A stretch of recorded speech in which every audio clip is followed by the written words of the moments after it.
আপনারা তো শুধু শুনছেন বাইজিদ বুস্তামির ঘটনা, ওই যে পানি নিয়ে দাঁড়ায় রয়েছে মায়ের কাছে, এটাই তো শুনছেন। আরও কিছু তথ্য আজকে আপনাদেরকে জানায়া যায়, এই লাখাইবাসীকে জানায়া যায়। হজরতে বাইজিদ বুস্তামি যখন ছোট ছিলেন, ওনার বাবা নাই, বাবা মরে গেছেন, শুধু মা আছেন। মা অন্যের বাড়িতে কাজ করেন, কাজ কইরা কইরা নিজের সন্তানের দেখাশোনা করেন। সন্তান বড় হইতেছে, ওনার বড় ইচ্ছা এবং আকাঙ্ক্ষা, আমার সন্তানটা বড় হইতেছে, অন্য কোনো সন্তান নাই, মাত্র একটা সন্তান। তাকে যদি মানুষের মতো মানুষ না করতে পারি, তাহলে আমি মা হইলাম তো হইলাম কেন? আমি মা হইলাম কেন যদি মানুষ না করতে পারি? মাও তো ওই রকম আমাদের মায়েদের মতো না। আজকাল তো আমাদের মায়েদের বুক খালি হয়ে যায়, আমাদের মায়েদের পেট নষ্ট হয়ে যায়, আমাদের মায়েদের জবান নষ্ট হয়ে যায়। কিন্তু কেমন মা ছিলেন বাইজিদ বুস্তামির মা?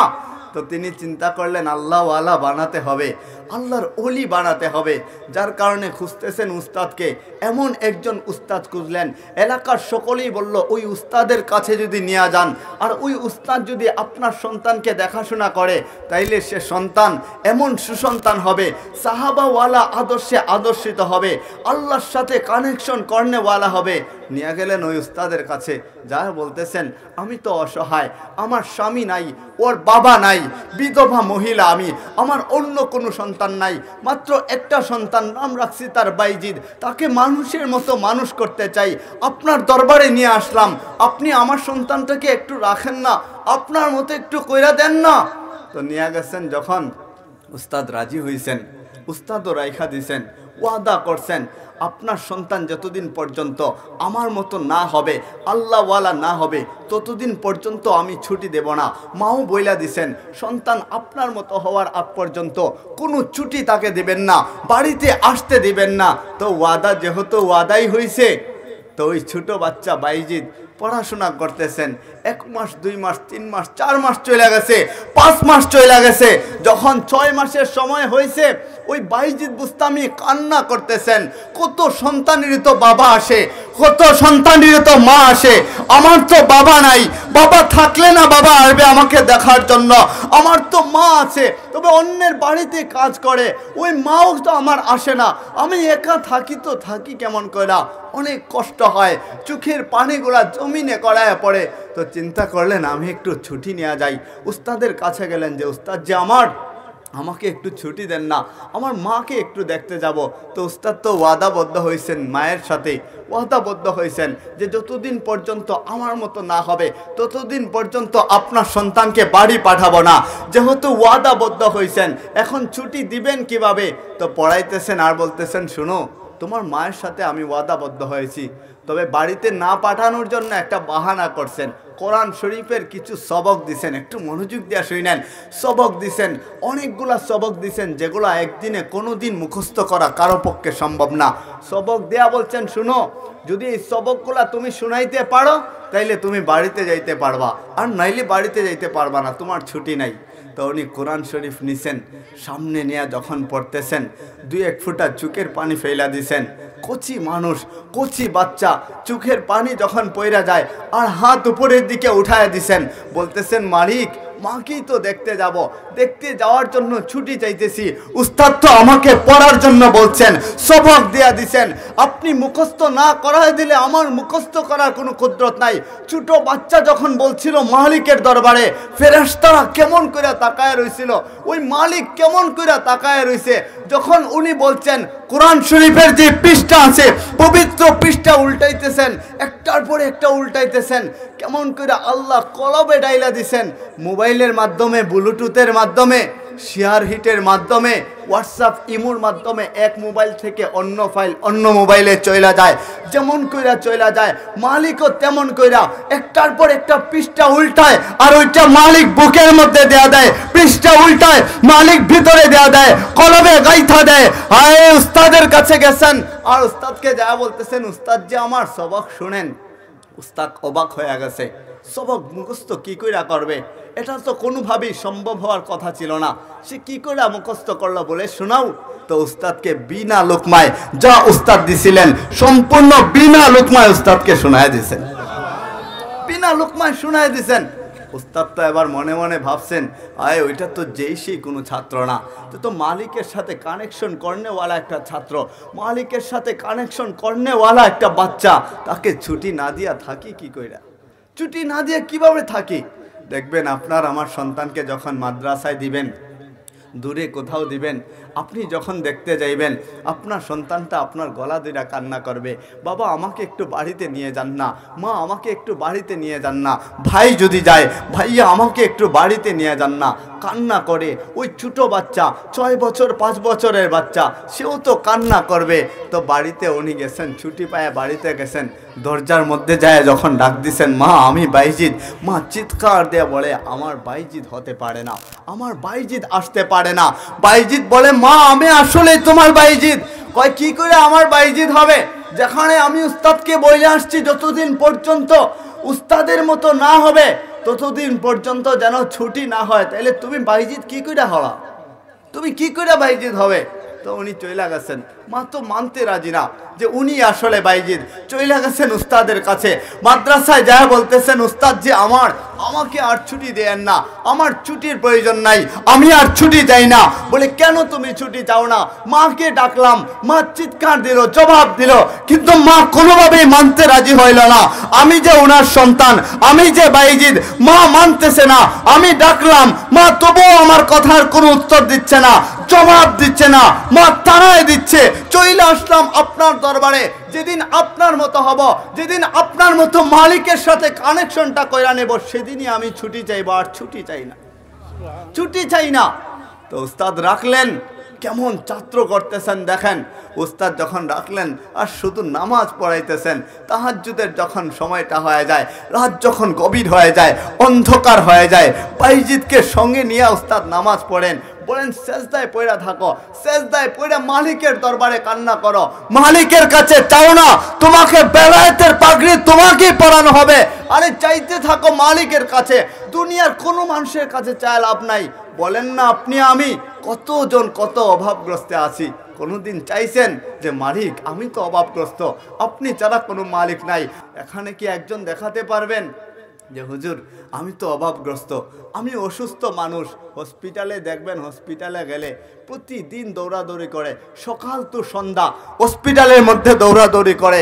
এক হাসপাতাল থেকে অন্য হাসপাতালে রেফার করা হয়, এক হাসপাতাল থেকে অন্য হাসপাতালে যায় ঠিকই, কিন্তু মালিকের দরবারে চোখের পানি ফেলায় কখনো বলে না, মালিক দুনিয়ার যত ডাক্তার, দুনিয়ার যত হাসপাতাল, এই সবই তো তুমি পরিচালনা করো, তুমি বলতে দেরি হয়, মানুষ সুস্থ হইতে দেরি হয় না। যদি এমনটা না হইতো তাইলে বলেন না আইসিইউতে যায় কত মানুষই তো ময়রা যায়, আবার কিছু মানুষও বাঁচে, কিন্তু ময়রা যাওয়া আর বাঁচা ওইটা কার হাতে বলেন? ইউহয়ী ওয়া ইউমীত, এটা কার হাতে? মৌত কে দেয়, জীবিত কে রাখেন? ওই আল্লাহ যেহেতু সব কিছু রাখেন।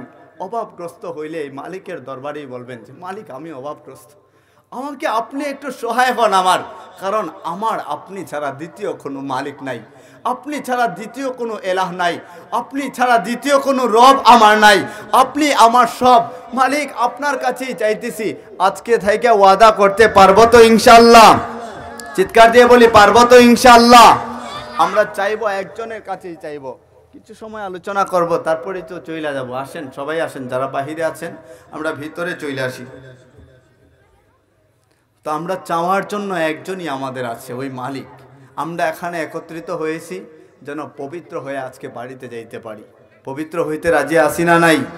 আমরা দিলটাকে এমনভাবে পবিত্র করব, এখান থেকে এমনভাবে তওবা করব, হয় তওবা করতে দেরি হবে, মালিক যেন পুরো জিন্দেগির গুনাহ খাতা মাফ করতে দেরি করে না। পারবেন তো ইনশাআল্লাহ?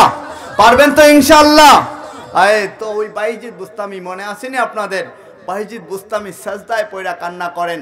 1 বছর 2 বছর 5 বছর 7 বছর 12 বছর অতিক্রম হয়ে গেছে, বাইজিদ বাড়ি যায় না, ছোট বাচ্চা থেকে বড় হয়ে গেছে, বাইজিদ মাকে দেখে না, মায়ের ভিতরটা তো ফাইটা যায়। মা আকাশের দিকে তাকায়া প্রতি নামাজের পরে সাজদায় পড়া মালিকের দরবারে চিৎকার দিয়া বলে, মালিক আমার বাইজিদকে তোমার হাওলা করে দিলাম, বাইজিদের তুমি আর আমি ছাড়া তো কেউ নাই, সুতরাং আমার বাইজিদকে তোমার কইরা নেও না। একদিক দিয়ে মা দোয়া করে, অন্য দিক দিয়ে উস্তাদ তো আছেই, দোয়ার দরজা তো আছেই, ওই বাইজিদও দোয়া করে। তো একদিন যখন ওনার বয়সটা 18 বছর হয়ে গেছে, উনি তাহাজ্জুদের সময়, রাত যখন গভীর হয়ে গেছে, অন্ধকার হয়ে গেছে, তাহাজ্জুদের সময় উনি মালিকের দরবারে নফল নামাজ পড়তেছেন, মালিকের সাথে কথোপকথন করতেছেন, চোখের পানি সেজদায় পড়া জমিনে ঝরাইতেছেন। হায়, এমন ভাবে চোখের পানি ঝরাইতেছেন, বাইজিদের উস্তাদ আসলেন, আইসা পাতার মধ্যে ধরলেন, আর ধৈরা বললেন, বাইজিদ এবার থামো, কাম হয়ে গেছে। বলে, কি কাম হয়ে গেছে? নবীজি স্বপ্নে যুগে উস্তাদের কাছে আসছেন, স্বপ্নে আইসা উস্তাদকে বেলায়েতের পাগড়ি পরায় দিছেন, বেলায়েতের পাগড়ি উস্তাদ পড়ছেন, আর নবীজি বইলা দিছেন, শুনো, তোমার ছাত্র তো বাইজিদ কত বছর কাইটা গেছে, মাকে দেখে না, মাকে দেখতে যাওয়া দরকার, পুরা হয়ে গেছে, কোন দিন জানি চইলা যায়, মালকুল মউত কোন দিন জানি তার কাছে চইলা আসে। হায়, ওই বেলায়েতের পাগড়িটা তোমার ছাত্র বাইজিদের মাথার মধ্যে তুমি পড়ায় দিও, আমার পক্ষ হয়ে তুমি পড়ায় দিবা। তো যখন মাথাটা তুলছেন আর বলছেন কাজ হয়ে গেছে, বাইজিদ চোখের পানি মুছতেছেন, উস্তাদ নিজে মুইছা দিতেছেন। আয় হায়, উস্তাদ আর ছাত্রর খেলা কেমন! আমার উস্তাদ যারা আছেন, আমার তো মনে চায় সারাক্ষণ ওনাদের খেদমত করতে থাকি, পা টিপতে থাকি, কিন্তু আমাদের উস্তাদরা তো করতে দেয় না। যতদিন উস্তাদ থাকবে ওনাদের কাছ থেকে দোয়া নেবেন, উস্তাদ সমতুল্য কেউ থাকবে ওনাদের কাছ থেকে দোয়া নেবেন। পর্দাবিহীন দোয়া কবুল করাতে চান তো মায়ের দোয়া সর্বপ্রথম আপনার এমন ভাবে, এমন গতিতে, কিসের বিদ্যুতের গতি, কিসের আবার ট্রেনের গতি, কিসের প্লেনের আর বিমানের গতি, আপনার মায়ের দোয়া এমন গতিতে কবুল হয়, দোয়া করতে দেরি, সমগ্র বাধা বিপত্তি পাড়ি দিয়ে ওই মালিক দোয়াটাকে কবুল করতে দেরি করে না। মায়ের দোয়া এত পরিমাণে।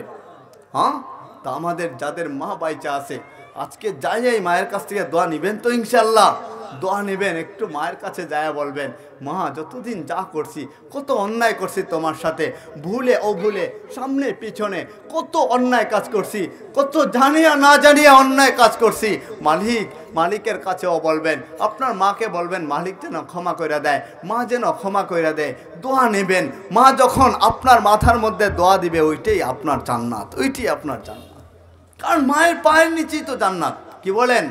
হ্যাঁ, মায়ের পায়ের নিচে আমাদের জান্নাত। তো বাইজিদ বুস্তামিকে যখন মাথা নাড়ায় বলছেন উঠ, তো উঠলেন, চোখের পানি মুছতেছেন, উস্তাদ বলতেছেন কাজ হয়ে গেছে, তোকে আমি এজন্যই তোর কাছে আসলাম, তোকে এবার ছুটি দিতে চাই।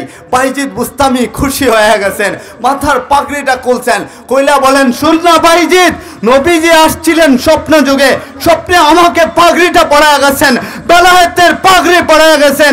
এই পাগড়ি যে আমার মাথায় দেখছিস, ওইটা আমার পাগড়ি না, ওইটা তোর পাগড়ি। নবীজি বলছেন যেন আমি তোকে পড়াই, নে তোকে পড়াইলাম বেলায়েতের পাগড়ি, যা বাড়িতে যায় কাজ শুরু করে দে। আল্লাহু আকবার। বেলায়েতের পাগড়ি পরায় দিছেন। ওই বেলায়েতের পাগড়ি পরে বাইজিদ বুস্তামি বাড়িতে গেছেন, যায় সঙ্গে সঙ্গে ডাক দিছেন, মা আমি বাইজিদ।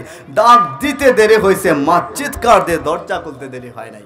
মা দরজা খুলছেন, আর মা বলছে, আমি জানি তুই তো আজকে আসবি, কারণ মালিক তো আগে থেকেই জানায় দিছে, আমি জানি তুই আসবি, তুই পরিপূর্ণ হয়ে গেছিস, যা কাজ শুরু করে দে।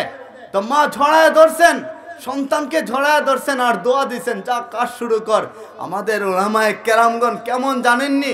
আল্লাহ রাসূল বলছেন, ইন্নাল উলামা ওয়ারাসাতুল আম্বিয়া।